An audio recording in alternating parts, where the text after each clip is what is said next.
Bom dia a todos. Em nome do Coronel Ricardo Hatteri, gerente do Centro Regional de Manaus do Sistema de Proteção da Amazônia, gostaríamos de agradecer o convite do Dr. José Maria da Silva Maia, Superintendente do Serviço Geológico do Brasil Regional, CPRM Manaus. Então, esta é a contribuição do Sistema de Proteção da Amazônia para o primeiro alerta de cheias do Rio Negro em Manaus 2020. Eu sou Renato Crucena, meteorologista do Centro Regional de Manaus. Meu e-mail é renato.cena@cipan.gov.br.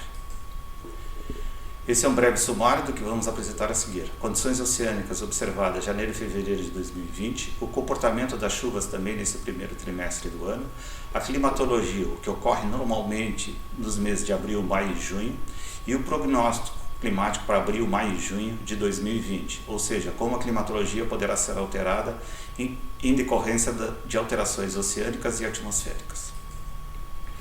Basicamente, por que estudar os oceanos? É porque eles são os principais responsáveis pela manutenção ou alterações nos padrões de precipitação climatológicas observados sobre a Amazônia. O Pacífico, com seus fenômenos já conhecidos como El Niño e Laninha, tem um papel preponderante na formação das nuvens e ocorrência de precipitação. Alterações no padrão de temperatura do oceano podem provocar aumento da convecção sobre a região ou redução devido à ocorrência de subsidência do ar, impedindo que as nuvens se formem, tenham um grande desenvolvimento vertical e produzindo grandes volumes de precipitação. O Atlântico, por sua vez, devido a alterações no seu padrão de temperatura junto à linha do Equador, pode determinar a mudança da posição da zona de convergência intertropical, que é a zona de preferencial para a formação de nuvens, geração de vapor d'água e transporte desse vapor em direção ao continente. Aqui temos uma breve animação do que tem ocorrido na temperatura da superfície do mar desde o final do ano de 2019 e o primeiro trimestre deste ano. O que a gente vê consistentemente é que no cruzamento da linha de data com a linha do Equador, permanece uma região com águas mais aquecidas do que o normal. Essa é uma região que a gente denomina de região do Ninho 4. Ela pode estar associada com a formação e o desenvolvimento das nuvens na nossa região. Não tanto quanto a região do Ninho 3-4, que essa é uma das mais importantes para determinar a nossa condição, mas ela também é capaz de produzir alterações no padrão de circulação, com águas mais aquecidas normalmente induz movimentos subsidentes sobre a nossa região, redução do desenvolvimento vertical das nuvens e redução da precipitação por consequência. O Atlântico, desde o final do ano passado, tem apresentado grande variação nessas anomalias de temperatura. O final de 2019 e janeiro de 2020 mostraram temperaturas mais aquecidas que o normal, normalmente na área do hemisfério sul. Com o decorrer do ano de 2020, fevereiro e março, os valores de temperaturas mais elevados ou anomalias mais positivas deslocaram-se para o hemisfério norte. Então a zona de convergência intertropical, acompanhando essas águas mais aquecidas, ficou flutuando entre o hemisfério sul e o hemisfério norte. No momento, elas se encontram muito próximas da sua posição climatológica e produzindo vapor d'água em quantidade suficiente para manter os processos. Porém, no começo do ano, a zona de convergência intertropical esteve um pouco mais ao sul do que sua posição climatológica e reduziu o transporte em direção à floresta amazônica. Aqui nós temos a animação de um corte vertical dos oceanos. A área cinza mais à direita representa parte do continente africano. O Oceano Atlântico, a segunda área cinza é o continente sul-americano, o Oceano Pacífico, a Oceania, o Oceano Índico e novamente a África, do continente africano. Vamos dar ênfase basicamente ao Pacífico e ao Atlântico. O Pacífico, como havíamos comentado anteriormente, tem se mantido com águas mais aquecidas, principalmente na região do Ninho 3-4, região do 4 e pouquíssima coisa na região do Ninho 3-4. Também tivemos águas um pouco mais aquecidas no final do ano e decorrer do mês de fevereiro e início do mês de março na região do Ninho 1-2. No momento, Águas mais frias têm surgido em profundidades entre 100 e 150 metros e provavelmente vão retirar o suporte da manutenção dessas águas mais aquecidas da região do Ninho 3-4, fazendo esse fenômeno declinar bastante de intensidade. Também na região do Ninho 3-4 e próxima à região do Ninho 1-2, águas mais frias têm apresentado ressurgência e estão reduzindo a ocorrência dessas águas mais aquecidas junto à costa da América do Sul. O Atlântico, por sua vez, nota-se que as águas mais aquecidas que deram origem àquelas anomalias e os gradientes interhemisféricos têm muito pouco suporte no momento. Águas frias entre 50 e 100 metros de profundidade têm se mostrado mais consistentes nas últimas semanas e provavelmente vão indicar condições de neutralidade para os próximos meses. Bem, e o que aconteceu com a chuva? No final de 2019 e janeiro deste ano, a gente tinha um processo de predomínio de áreas em azul e agora elas estão passando para a área cinza com o decorrer do mês de janeiro, indicando que no início do ano as chuvas eram mais intensas do que deveria, como a gente vê agora em tons azul, e passando gradativamente para a condição de laranja e marrom, indicando que os volumes de chuva foram inferiores ao esperado, ou inferiores aos valores climatológicos. No mês de fevereiro, havia um predomínio constante de anomalias negativas de precipitação. Essas anomalias se intensificaram em boa parte do mês. Entretanto, as bacias localizadas mais ao sul e ao oeste reduziram essas anomalias negativas e se aproximaram dos valores climatológicos. O mês de março, que começou com algumas bacias em condição à próxima normalidade, começa a apresentar, a partir de agora, chuvas acima do esperado, principalmente na Bacia do Madeira, do Ji-Paraná e do Aripuanã. Também, algumas áreas sobre a Bacia do Japurá têm apresentado volumes de precipitação um pouco mais expressivos e acima dos valores climatológicos esperados para esse período. Surgiram pequenas áreas também na Bacia do Maranhão e na do Ucaiali também. Olhando com um pouco mais de detalhe o comportamento dessas bacias ao longo do tempo, a gente pode observar. Na Bacia do Branco, que começou o ano de 2020 em condições de neutralidade ou normalidade, chuvas muito próximas à climatologia, mostrou que esses valores declinaram, entraram no mês de janeiro em depressão, se aproximando da condição de seco e atingiu a condição de seco na segunda quinzena do mês de fevereiro. Essa condição permaneceu e até o final da primeira quinzena do mês de março de 2020. Desde então, a bacia tem mostrado sinais de recuperação, mas ainda se encontra em tendência a seco.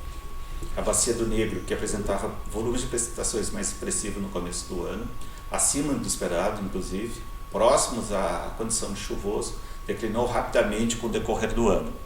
Essa bacia atingiu a condição de seco a partir do dia 20, aproximadamente, do mês de janeiro, e permaneceu nessa condição até o final da primeira semana de março. Desde então, ela tem mostrado sinais de recuperação e, no momento, se encontra em condição próxima à normalidade.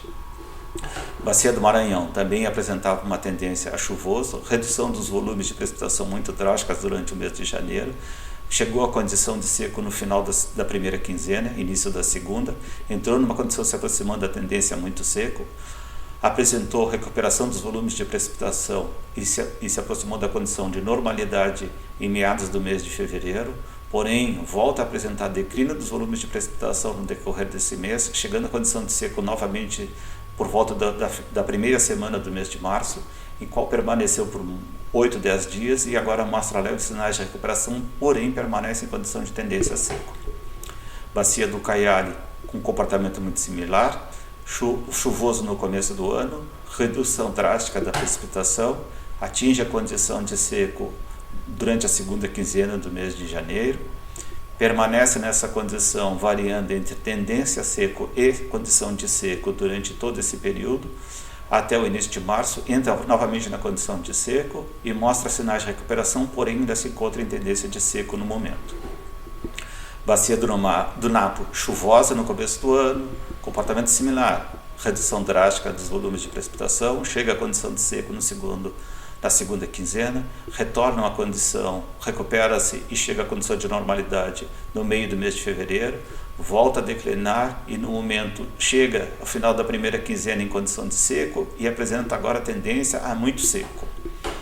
Bacia do Javari, chuvosa, com tendência muito chuvosa no começo do ano, redução muito drástica dos volumes de precipitação.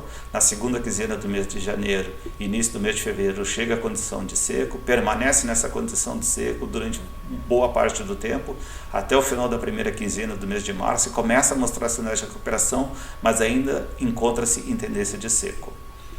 Bacia do Içá, muito chuvosa no começo do ano, como todas as demais, tendência rapidamente a uma condição de muito chuvosa, passa a condição de seco no final de janeiro e início de fevereiro, mostra sinal de recuperação ao longo do mês de fevereiro, chegando à condição de normalidade no mês de março, permanece nessa condição na primeira quinzena, porém agora tem viés de baixa, tendendo a seco nos últimos dias. Bacia do Jutaí, chuvosa como as demais, redução muito drástica, chega à condição de seco, tende a muito seco, ainda na segunda quinzena de janeiro, permanece nessa condição, volta à condição de seco somente em março, recupera-se um pouco, mas mas no momento volta a ter viés de baixa e tendência a seco. Bacia do Juruá, chuvosa no começo do ano, tendendo a seco, segunda quinzena de janeiro, chega a essa condição, permanece nessa condição de seco durante todo o mês de fevereiro, início do mês de março, mostra sinais de recuperação no momento tendendo à normalidade. Japurá, chuvosa, condição de normalidade no final da primeira quinzena, condição de seco no final do mês de janeiro, permanece nessa condição variando entre tendência a seco e seco durante todo o mês de fevereiro, sinal de recuperação no final de fevereiro e início de março, chega à condição de normalidade, mostra uma tendência a chuvoso ao final da primeira quinzena e no momento tende à condição de normalidade. Bacia do Tefé, começa o ano em condição de normalidade, chega à condição de seco ainda na primeira quinzena, permanece nessa condição entre seco e muito seco durante 40 a 50 dias, isso dura até final da primeira semana de março, mostra sinais de recuperação, mas ainda encontra-se em tendência seca. Bacia do Quari, condição de normalidade no começo do ano, tendência a seco, entra na condição de seco apenas na segunda quinzena do mês de fevereiro, permanece nessa condição por cerca de 30 dias e agora mostra sinais de recuperação a partir da segunda quinzena do mês de março. Bacia do Purus, próxima condição de normalidade, tendia a chuvoso, redução muito drástica, chega à condição de seco durante a segunda quinzena, permanece nessa condição também durante cerca de 30 a 40 dias e agora mostra sinais de recuperação, tendendo à normalidade nos últimos dias. E por último, a Bacia dos Solimões, começa a condição de chuvoso, redução muito drástica dos volumes de precipitação junto do curso principal do rio Solimões, chega à condição de seco durante a segunda quinzena do mês de janeiro, permanece nessa condição por mais de 40 dias. No final da primeira semana de março mostra sinais de recuperação, mas ainda se encontra em condição de tendência a seco. Bem, vamos ver aqui então agora como deve se comportar a precipitação nos próximos 90 dias. No mês de abril, normalmente, a gente vê volume de precipitação se concentrando na região central. No mês de maio, esses valores máximos de precipitação se deslocam mais para o norte, enquanto a porção sul da área de monitoramento reduz os volumes de precipitação. E durante o mês de junho, a gente vê os maiores volumes de precipitação, todos concentrados na bacia do Branco, do Negro, do Japurá, do Içá, do Napo. Bacias do Ucaiali e do Mamoré apresentam os menores volumes de precipitação, algumas vezes inferiores a 20 ou até a 10 milímetros no final do mês. A gente vai mostrar uma breve animação de como isso se comporta para vocês perceberem como ocorre o deslocamento dessas formações de nebulosidade e ocorrência de precipitação. Então aqui durante o mês de abril, as chuvas estavam concentradas nessa região central, começam a ocorrer os deslocamentos em direção ao hemisfério norte, é fácil perceber isso.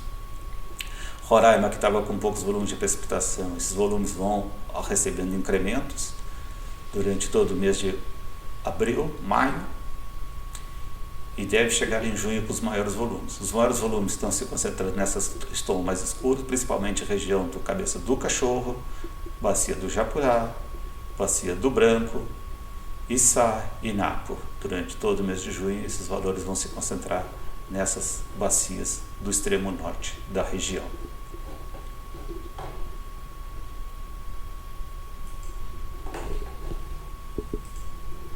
Bem, e o que a gente tem de prognóstico para os próximos 90 dias?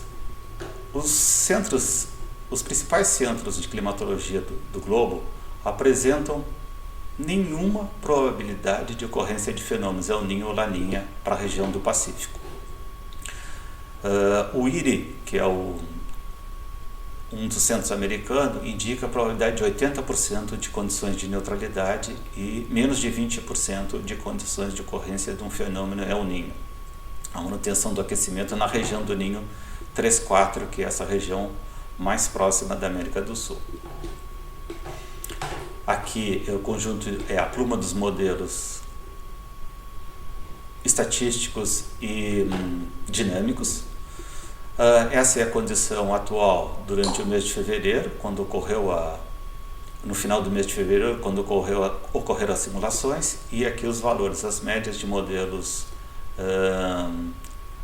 a média consolidada dos modelos, a média dos modelos estatísticos na linha verde e na linha vermelha os modelos dinâmicos. Aqui é um gráfico do Centro Europeu que dá o prognóstico para o trimestre abril, maio e junho de 2020, indicando para a região do Ninho 3-4, como havia dito antes, é uma das mais importantes para a nossa região, uma condição próxima à neutralidade. A gente não tem predomínio de cores. Na região do Ninho 4, a gente vai ter alguma coisa, provavelmente manutenção de algum aquecimento. Em relação ao Atlântico, os modelos indicam ou sugerem o aquecimento, o padrão de aquecimento nos dois hemisférios, tanto o hemisfério norte quanto o hemisfério sul. Isso indica que provavelmente a zona de convergência intertropical vai estar próxima à sua posição climatológica, produzindo talvez um pouquinho mais de vapor d'água e o transporte desses vapores em direção ao continente sul-americano.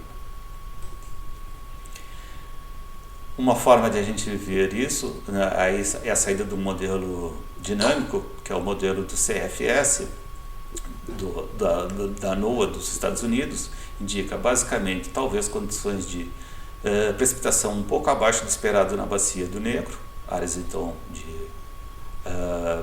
laranja, e região da Cabeça do Cachorro. Também talvez na parte da Bacia do Içá, algumas áreas no alto dos Solimões, ou Rio Amazonas, como é chamado em território peruano, região do Maranhão. Aqui é apenas a Bacia do Madeira que apresenta um leve sinal de precipitação ligeiramente acima do esperado. Para o mês de maio, as chuvas são esperadas um pouco acima do volume climatológico no alto da Bacia do Rio Branco, no extremo norte do estado de Roraima. E outras bacias, muito poucas informações a destacar. E para o mês de junho, os modelos não conseguem fazer nenhum tipo de prognóstico em termos de precipitação. A expectativa é que os valores de precipitação sejam muito próximos aos valores climatológicos. Esperando ter contribuído para o trabalho, um bom dia a todos, Renato Sena.